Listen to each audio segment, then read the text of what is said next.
Thank you, Madam Chair. Enjoyed our conversation last evening and share the passion of forest management with you. I have done that for probably nearing 40 years on land that I've been fortunate enough to live on and help manage. It was mentioned earlier by Senator Gillibrand, the emerald ash borer. In fact, on my own farm, that probably, I think it was 8% of all trees, hardwoods, before it hit. And in some places, if you had bottom ground, it could have been as much as 30% of a stand, and it is gone, basically. Whenever it comes in, it's been systematically wiping it out. Western states have the same issues with beetles. And on the ground that the federal government owns, which is going to be more exposed to invasive species than probably anything, what is your thinking about salvaging timber that has been impacted by it, as well as maybe doing some preemptively?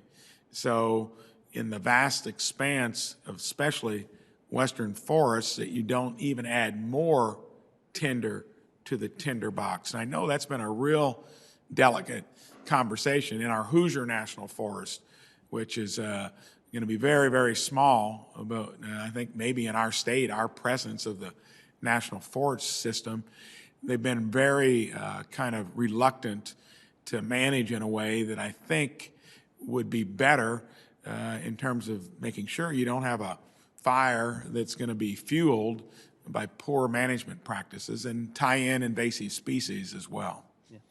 Senator Braun, I too enjoyed our conversation, and as a private landowner, we've had some experiences for us working with.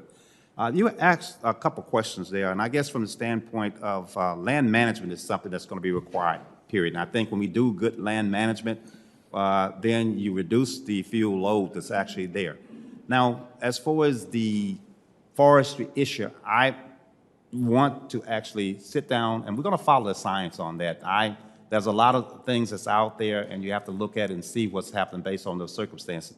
But what I would like to do is to actually sit down with the management team and follow up with you with the discussion to find out, okay, and with the constituent groups that you will have come to the table, so we can hear what are those concerns out there and make a really technical decision, as well as trying to make sure we have a constructive outcome so the end user can be beneficial of those particular areas. And as I stated early on, we really need to do some work with invasive species. I can always go back to the lack of resources, and it's a reality.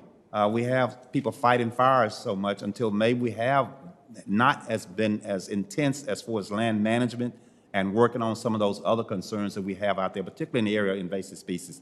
But I will tell you that if confirmed, I will make a commitment to get with that group and making sure we address those concerns, because I've heard invasive species over and over and over. So that's a big ticket item. And if I'm confirmed, I will make that a priority to find out with those research groups to making sure we address those concerns. It's the most challenging component, not only when you're looking at climate, to make sure you have healthy growing forests to sequester more CO2. We're being bombarded with it. There's a thing called stilt grass that most people don't know the difference between it and a native grass. Well, even deer won't eat it. And it's almost impossible to generate a seedling through it.